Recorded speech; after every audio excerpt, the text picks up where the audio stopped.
又有個數啊！今日我哋講所羅門嘅Ultra 街衫啊！你見到佢呢啲有唔同嘅窿窿啦，一個凹位，有個坑，路坑，係啊。喂，等陣先，點解我開咁快啊部機？哇！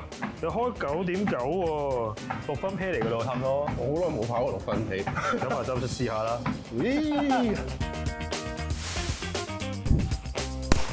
又有個數啊！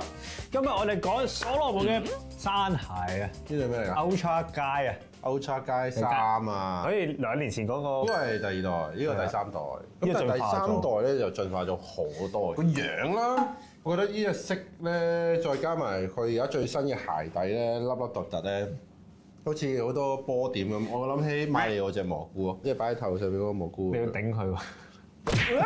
佢有眼罩，佢個外形咧其實係進化咗好多嘅。個膠啦，個鞋底啦，所有嘢其實都已經即係同之前好唔同啊！上一代咧，其實我覺得佢冇咁厚嘅個外形，佢係比較似一對跑鞋款少少嘅山鞋啦。同埋我印象中啦嚇，上一代係成對個感覺係一嚟重啲啦，二嚟佢係包腳啲，同埋會有少少焗啲嘅感覺嘅。但係今次呢一對咧，個透氣性好明顯喺個鞋面已經話俾你聽係唔會再有呢個問題。好通爽咯，但係佢個鞋頭呢個位咧都係加硬咗。但係我覺得上一代佢加硬咧，佢係冇咁舒服嘅，即係窄啲。成嚿嘢 overall 逼住硬好多。但今次就包住咁係得前面咯，但係你側邊嗰啲咧，你係真係幾舒服。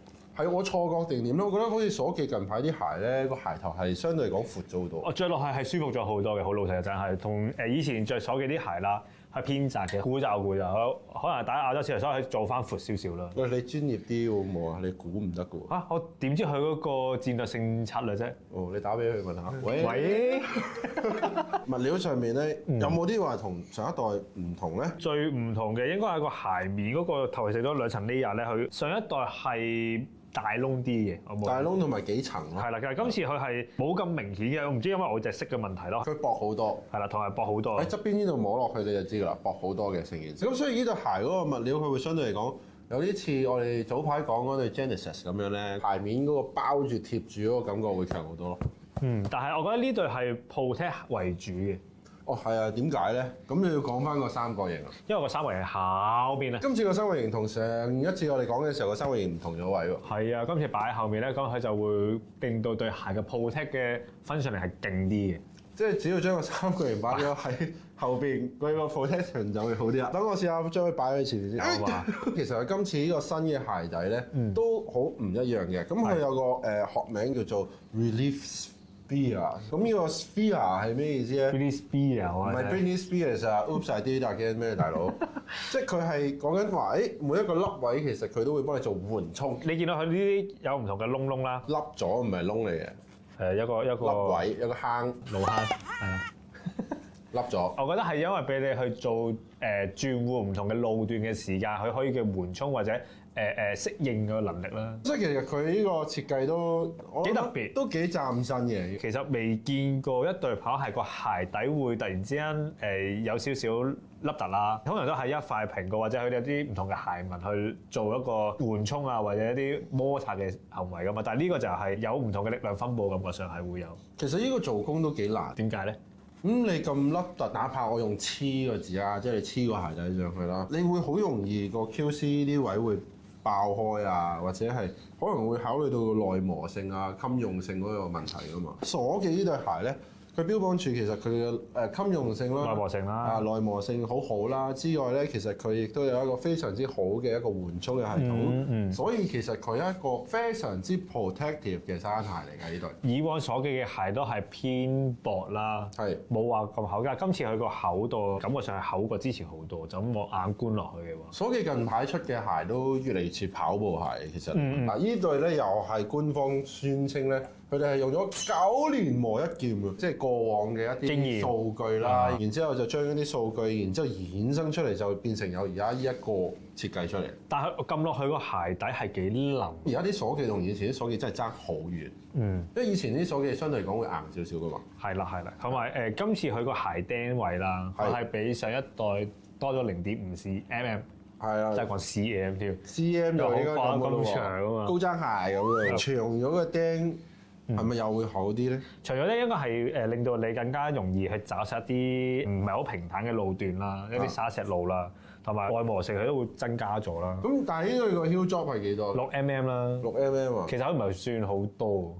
其實我覺得而家普遍啲鞋嗰啲超 drop 都越嚟越少。貼合翻要 protect 為主啦，咁始終係不斷轉換唔同嘅路段嘅鞋款啦，咁佢所以厚翻少少都正常嘅。你估重唔重㗎啦？以一隻 protective 嘅山鞋嚟講嘅話，我自己攞上手係唔重嘅。但係佢都有283喎。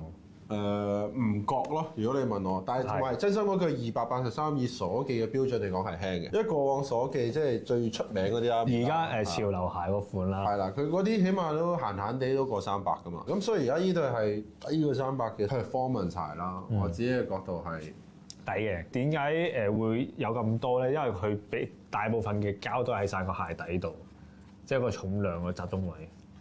個膠有名㗎，Energy Foam 啊，表皮叫咩名啊？我俾咗你睇啦。咩 fit 啊嘛，Sensi fit 啊嘛 Sensi Fit 係啦，哇！識英文嘅大佬。厲害。其實呢個面料咧，其實係兩隻物料嚟嘅。佢有呢個 Sensi fit 咧，同埋 Indo fit 嘅。Indo Fit 啊，係啊。係啊。而呢個官方就話咧，其實呢兩隻物料咧，其實係一隻環保回收嘅物料，起碼有50%咧係一個環保回收嘅一個元素喺裏邊。不過我成日覺得鎖記咧，佢有嗰個位一定會輕好多嘅，就係佢條鞋帶咯。著名嘅快收 Quick Lace 啊，即係呢一個就點都一定輕咗好多。咁所以其實我自己嘅睇法就係唔重。即係如果你問我啊，protective 山鞋嚟講就唔重嘅。咁唔重啊，咁不如上機試下咩感覺啊？點解要我咧？等你試啊嘛。嚇我試。啊！做乜唔係 VV 咩？啊！俾人呀！咪等陣先，點解我開咁快嘅部機？哇！你開9.9喎，6分 pair 嚟㗎咯，差唔多。我好耐冇跑過6分皮。咁啊，就試下啦。咦，其實我覺得咧，鎖記呢對鞋咧，個 cushioning 係有嘅，但係同過往嘅鎖記好唔同咧。我啲腳趾用得好好，我覺得。用得好好咩意思？因為闊咗。闊咗。你之前係清朝人啊嘛，而家突然之間舒服翻，你咪覺得好好。嗱，呢度係10毫半嚟㗎。10毫半啱開始嘅。Suppose 唔啱，但係我而家係叫勉強啱嘅 fit 咯，啱啱好 fit。有啲咩感覺啊？跑6分1K，攰咯。有埋跑快啲啊！我開始喘氣，好耐冇跑啊，大佬。咁啊，跑快啲嘅時候，我等陣先。喘，好攰啊！喘氣啦，開始。試緊呢隻嘢嘅時候咧，我覺得佢個 cushioning 係明顯唔同咗。但我着落去咧，啲腳趾位咧，其實係舒服嘅。但係去到腳腕位，佢係包得好貼嘅，我覺得佢係典型鎖記嘅特色咯。佢會抓咗好緊。要交換啦！我爭啲想挨落去。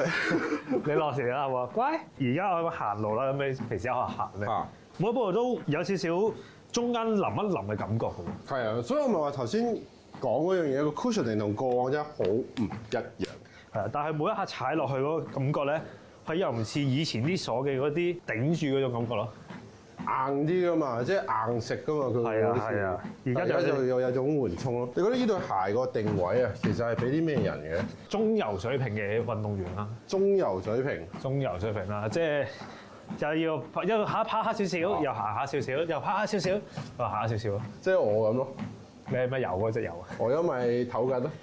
呢對始終都上山嘅鞋，即係如果我話攞嚟跑山，你覺得佢係應唔應付到跑山比賽咧？其實佢應付到嘅唔同類型嘅路段，佢都可以做得到啦，承受到啦。咁所以其實我覺得佢係適合一啲長距離同埋一啲混合路段嘅比賽咯。你而家好似 power walk 緊添啊！而家好辛苦㗎，我要測試下佢嗰個抓地性啊。唔知係咪因為底腍咗啊？對比以前，佢連啲釘嘅俾我嘅感覺上都好似搲住多咗嘅感覺。我每一下其實佢係爪嗰下係啜住咗嘅，即係當然而家係喺個跑步機上面啦。上山就應該會明顯啲嘅個感覺，但係而家每一下咧係 feel 到佢。啱好一落去嗰下就頂住咗，唔會再有喐動嘅感覺啦。佢嗰個向前箭嘴嗰隻爪咧，多咗個0.5mm就喺度發揮咗佢功效，係咪？今日嘅我冇極限，開大絕，開大絕，哇！開咗15添。鎖記而家加埋 S Lab 嘅加持啊，其實佢所有嘅鞋，我會覺得佢由以前被偏向行山系列嘅東西，就轉化成為而家兩用嘅，即係路又得、山又得嘅一啲叫做 performance 鞋出現咗啦。好多山嘅比賽其實唔再單單係泥沙石啊，係，可能有啲路段係平坦啲啊，咁所以就會變咗佢要設計啲鞋就係兩個款都用得咯。朋友仔話：而家嘅山鞋嘅話，其實已經有進化到一個點咧，其實就都幾兩用嘅，兩棲類嘅鞋，同埋砌女，你都可以就係兩棲嘅啦。山同埋路唔係啊，咩砌啊？下海，上山同下海，上山同下海啊，下咗啦。下次就俾你拖鞋你跑噶啦。好啊！哇，話咩啫？係咪同過往嘅鎖記真係好唔一樣？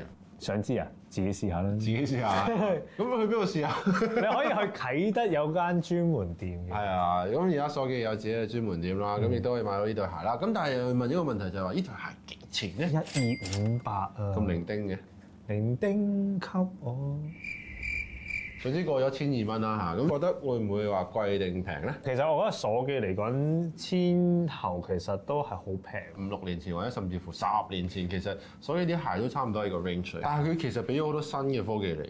同埋俾咗好多唔同嘅物料嚟啦。啊，即係 at least 起碼我自己覺得嘅嘢就係個 contact grip 進步咗好多啦。然之後你會喺個鞋底膠裏邊個啦款又唔同咗啦。係啊，然之後鞋面嘅闊度，即係成隻鞋嘅設計上面個改變亦都唔同咗啦。咁鎖記而家呢一隻 Ultra Guide 3咧，究竟呢個嘅性價比你覺得點咧？講緊10年前有呢個價，而家有呢個咁嘅差唔多價嘅話，其實我覺得即係你可以買嚟試下嘅。如果真係中意呢個形狀、中意個樣嘅話，其實都係一個唔錯嘅選擇。首先第一樣嘢啦，你要知道自己需要啲咩而去買對鞋啦。